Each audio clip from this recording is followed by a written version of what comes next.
Je suis Janine Dumas-Chouzenou, mariée, une fille. Nous nous présentons aux élections départementales des 20 et 27 juin avec mon binôme qui va se présenter.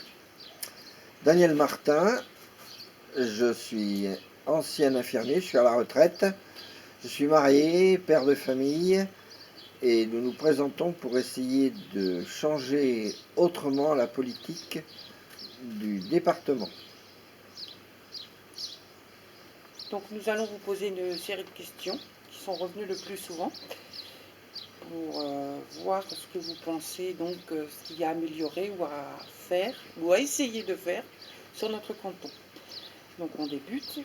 Que pensez-vous de l'état des routes, des trottoirs ainsi que pour le stationnement et quelles sont vos propositions pour changer cela? Alors l'état des routes et des trottoirs, surtout pour les handicapés, c'est tout à revoir. Tout à revoir de A à Z dans tout le canton, parce qu'on s'est aperçu que, et selon les questions qu'on nous pose aussi, qu'il y a beaucoup de difficultés pour les personnes en fauteuil roulant. Et donc dans notre projet, on défendra cette cause au conseil départemental. Moi, je voulais rajouter que au conseil départemental, nous ne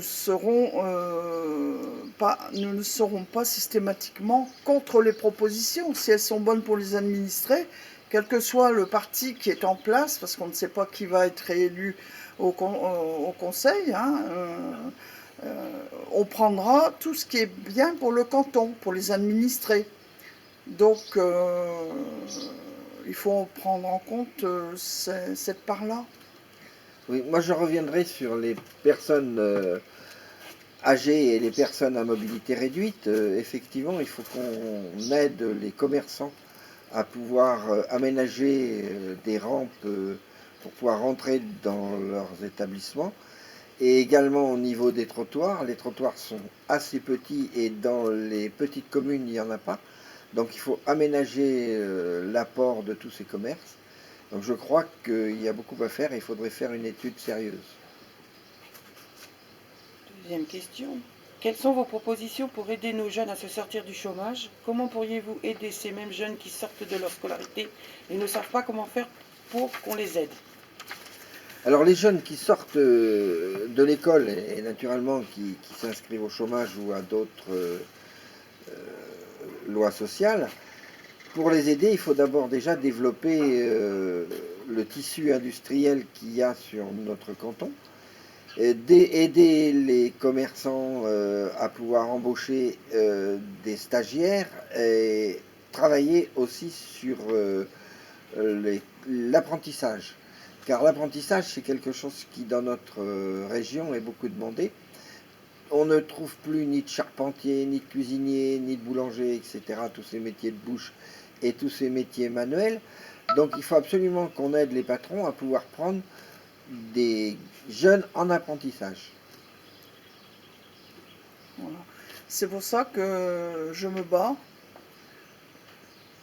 depuis quelques années pour un lycée professionnel, parce que nous sommes dans un milieu rural, donc il faut adapter le lycée par rapport à notre contexte rural et proposer des formations qui mèneront vers un emploi, qui mèneront vers une vie sociale accomplie.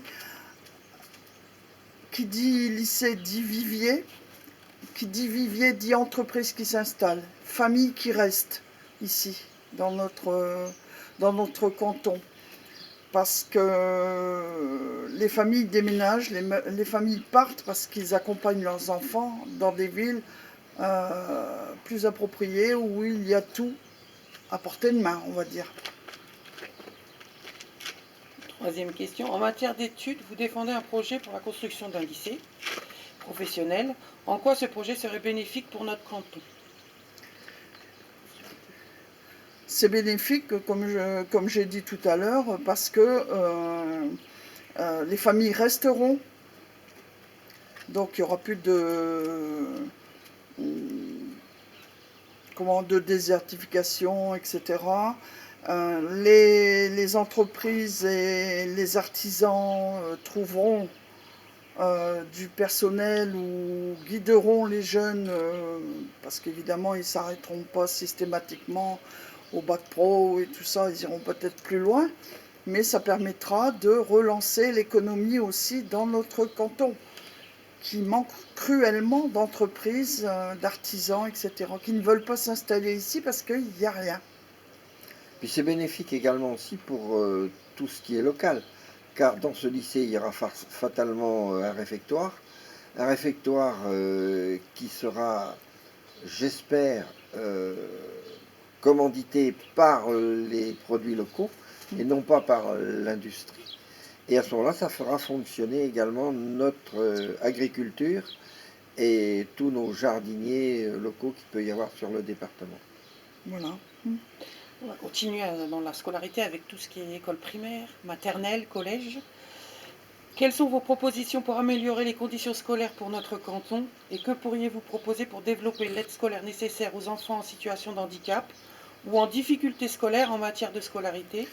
Vous avez participé à plusieurs manifestations pour les fermetures de classes. Que pourriez-vous défendre si vous êtes élu pour éviter ces fermetures de classes? Bien, déjà, au niveau scolaire, il faut se battre pour que toutes les écoles ne puissent pas fermer. À un moment donné, on avait des établissements scolaires à peu près dans toutes les communes.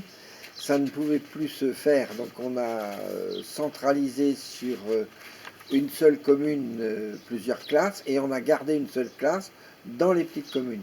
Aujourd'hui, on est en train d'essayer de les fermer, donc il faut absolument les défendre. Et il faut développer la scolarité dans toutes les communes. Il faut également développer ce qu'on appelle les ASEM, parce qu'on n'en a pas beaucoup. Et il faut développer également l'aide à la scolarité pour les jeunes qui ont quelques difficultés. Alors ça, on a des idées, on peut employer par exemple tout le traité, on a un secteur de retraités qui est sur le département important. Donc on peut faire un petit peu une étude scolaire après la scolarité pour aider les personnes qui décrochent. Voilà à peu près en gros ce que l'on pourrait faire. C'est ça, c'est ça. Revoir l'amplitude aussi des garderies, parce que les gens qui travaillent avec des horaires d'usine ne sont pas toujours disponibles pour justement être là, pour aider leurs enfants à étudier. Un enfant seul, il regarde la télé, il joue, voilà. Donc on va proposer de faire une amplitude plus importante pour justement qu'il y ait des aides aux devoirs et aussi une partie jeu, évidemment, parce qu'on ne peut pas cantonner les enfants 24 heures sur 24 aux études. Donc, nous allons parler du tourisme. Comment envisagez-vous le développement du tourisme sur le canton? Que pourriez-vous envisager de mettre en place pour faire venir les touristes pour qu'ils puissent découvrir le canton?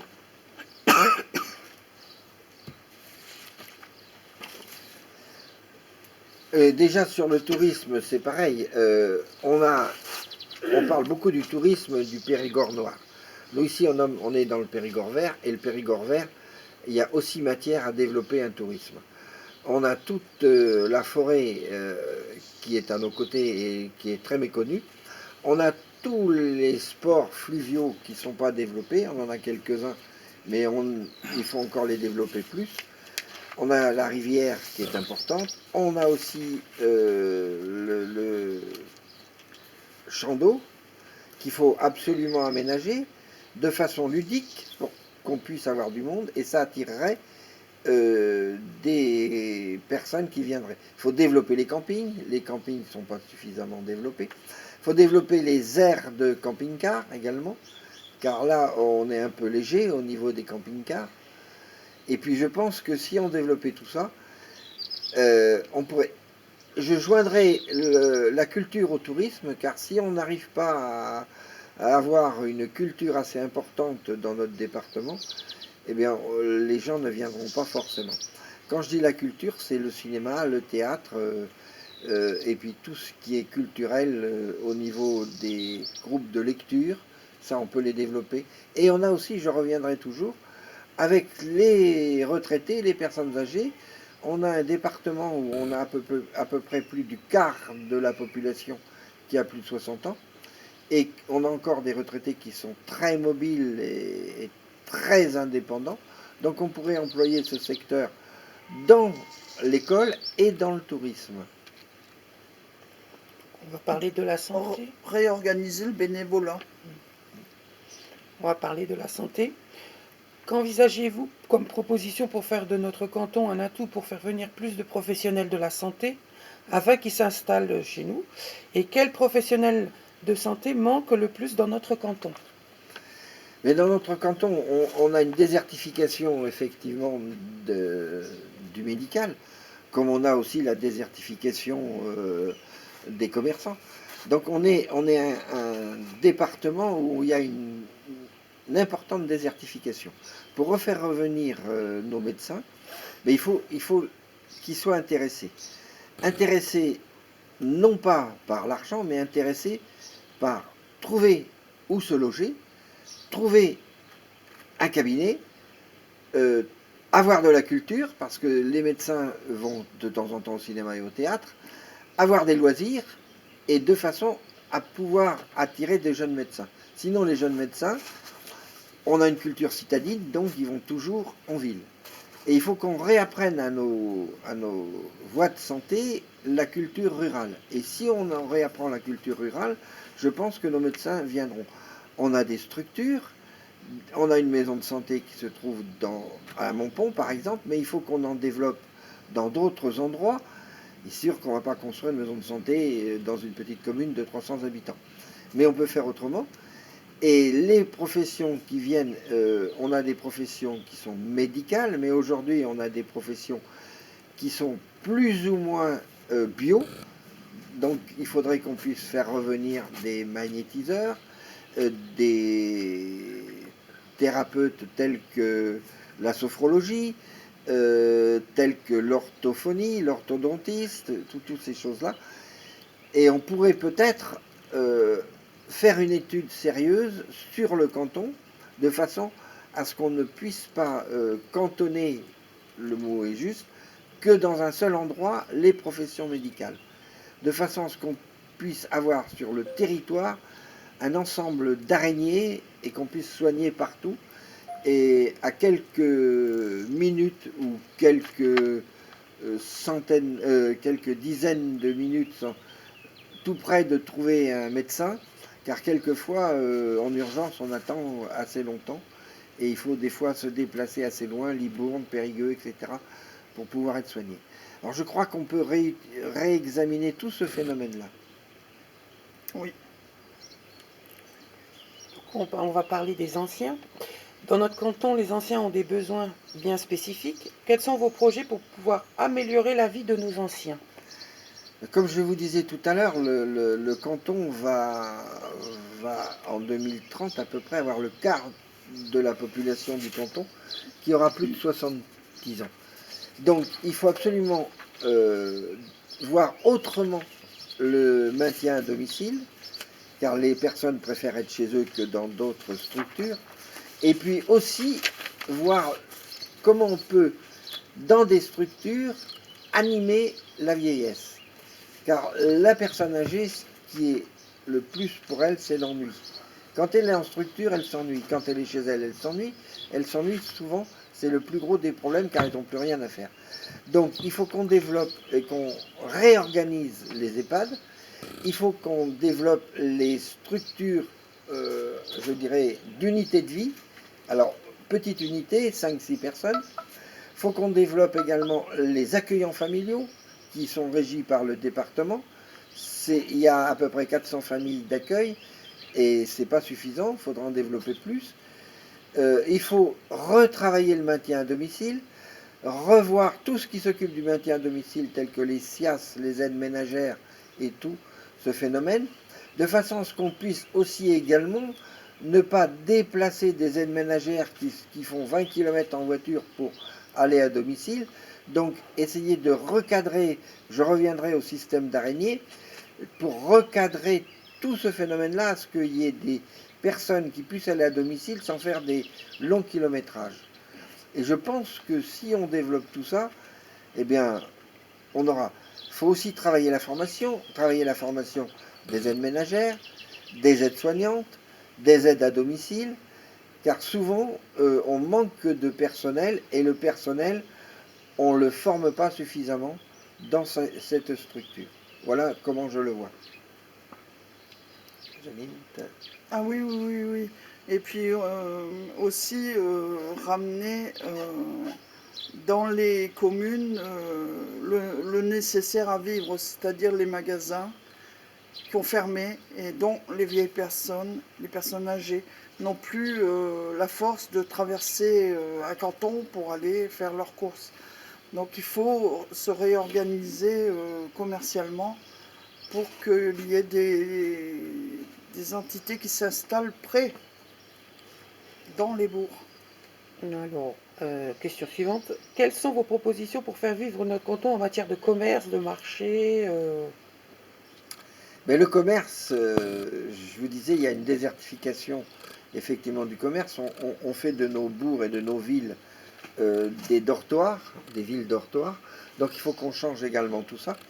Et je pense que les commerces qui sont à l'extérieur des villes, il faut qu'on travaille avec eux et qu'on puisse voir s'ils ne peuvent pas faire des commerces de proximité dans nos petites communes et dans nos villes, dans nos bourgs, de façon à ce qu'on puisse ramener une vie dans nos centres, bourgs et villes, et de façon à ce que nos personnes âgées puissent venir, et nos personnes à mobilité réduite, et ceux qui n'ont pas de voiture ou de transport en commun, puissent faire leurs courses sans aller dans les grands magasins. Alors ça, je pense que ça peut se traiter directement avec les directeurs des chaînes, des grands magasins, essayer de trouver des locaux, alors les mairies qui puissent aider tous ces commerces à se développer, et qui puissent avoir les mêmes produits dans les petites structures locales que dans leurs grands magasins, et au même prix. Alors ça, c'est un peu utopique, mais ça doit pouvoir se faire, et on doit pouvoir en discuter avec les directeurs des grandes surfaces. Question suivante. Alors, dans le canton, il y a un sujet très fâcheux, qui est celui des PAV, des points d'apport volontaires. Comment pourriez-vous aider à améliorer ce sujet si vous êtes élu? Ça, c'est un sujet, je ne dirais pas qui fâche, mais c'est un sujet extrêmement difficile, car aujourd'hui, pratiquement, le dossier est bouclé, donc je pense qu'on ne reviendra pas dessus, et il faudra aménager. Alors, la difficulté, c'est toujours pour ces personnes âgées, ces personnes à mobilité réduite, et toutes les personnes qui ne peuvent pas se déplacer, qui n'ont pas de véhicule, qui ne peuvent pas aller dans les déchetteries et qui ne peuvent pas non plus aller au point de PAV. Et il y a le fait aussi que ça va leur coûter peut-être beaucoup plus cher. Donc on a tout ce phénomène-là qui n'a pas été prévu, non seulement pour les commerçants, pour les gens du marché, pour tous ceux tels que les cirques et ces choses-là. Et je pense aussi aux accueillants familiaux qui ont, eux, ce qu'on appelle des changes complets et qui pèsent lourd. Et apparemment, on aura droit à un sac de 60 litres, c'est vite rempli. Et tout ça, on n'a pas du tout prévu comment faire. Donc je crois qu'il faut qu'on interroge notre conseil général, qui puisse traiter avec le responsable de la déchetterie, et qu'on puisse revoir un petit peu les problèmes. Si on ne peut pas faire un enlèvement, non seulement pas de porte-à-porte, mais peut-être un enlèvement sans que les gens puissent se déplacer. Je le sens un peu comme ça. Mais ça sera très difficile à obtenir quelque chose sur ce phénomène. Oui, parce que les décisions ont été prises sans concertation de la population. Et ils ont... Vas-y.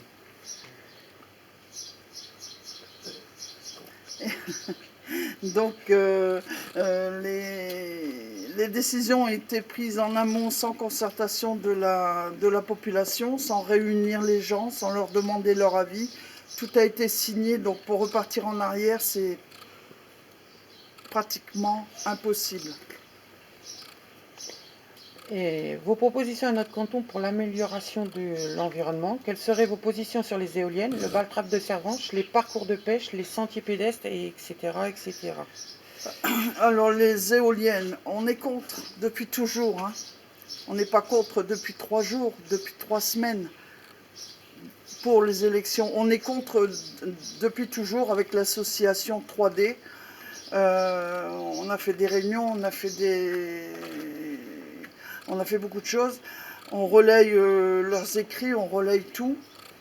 Et non, ici, ça ne sert à rien. Les éoliennes en forêt, c'est monstrueux. Ce n'est pas écologique. Qu'est-ce que t'en penses, On peut pas déboiser, détruire une partie d'une forêt pour mettre des éoliennes. Ça, je pense que c'est pas possible. En plus, on a quelques études qui sont contre les éoliennes, car ça fait énormément de bruit, ça fait des vibrations, ça gêne les humains, ça gêne les animaux.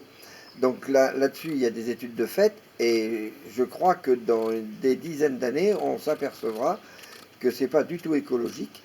Et qu'est-ce qu'on va faire de ces éoliennes dans 30 ou 40 ans? Donc, je crois qu'on peut développer d'autres énergies que l'éolien.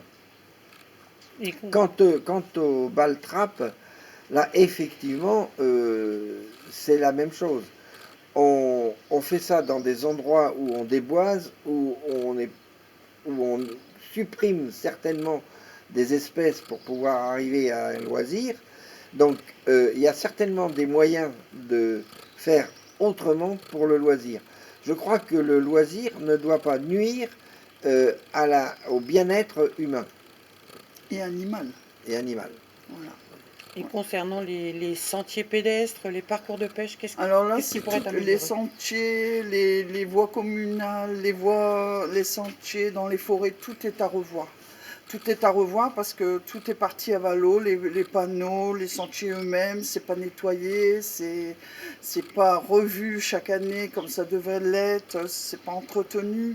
On a une belle forêt, on a donc des bons parcours à instaurer avec l'accord des propriétaires, bien entendu, quand ça devient quand on doit passer chez eux, mais on a quelque chose pour faire un programme très intéressant, aussi pour le tourisme, parce que les gens aiment marcher, les gens aiment, quand ils viennent au mois de septembre chercher les champignons, les gens aiment se ressourcer quand ils sortent des grandes villes. Tout ce qui est pêche, c'est pareil, il faut remettre à jour aussi certains, parce qu'on est quand même dans une région 1000 lacs. Hein, nous sommes 1000 lacs, c'est pas n'importe quoi. Hein. Bien sûr, Chandos, on n'en parle pas parce que Chandos n'a jamais été entretenu, donc tout est à refaire, tout est à repenser, aussi bien pour les pêcheurs que pour les gens qui se promènent. Il faut pouvoir concilier les deux. Et moi, je voudrais rajouter un point sur ce phénomène-là. Je ne fais pas de nostalgie, mais je crois qu'il faudrait qu'on revienne quand même à un principe, c'est qu'on n'aide pas suffisamment le monde associatif, tel que les associations de pêche, les associations de chasse. Il y a un certain temps, les associations de pêche, on les aidait pour qu'ils puissent entretenir les bords de rivières là où ils allaient. Aujourd'hui, on leur interdit presque de faire ce travail, car c'était repris et centralisé par le département. Je crois qu'on pourrait revoir tout ce phénomène, discuter avec le monde associatif, et qu'ils puissent, les chasseurs également. Alors on est ou contre ou pour la chasse, ça peu importe, mais l'association des chasseurs, quand ils sont sérieux, ils entretiennent la forêt, ils entretiennent les chemins, ils entretiennent tout ce phénomène-là. Donc je crois qu'on pourrait retravailler avec tout ce monde associatif. Et non pas qu'on dise, les bénévoles ont qu'à le faire. Non. Le monde associatif est bénévole, mais il est structuré. Donc je crois qu'il faut qu'on revienne à une structuration départementale de tout ce monde-là.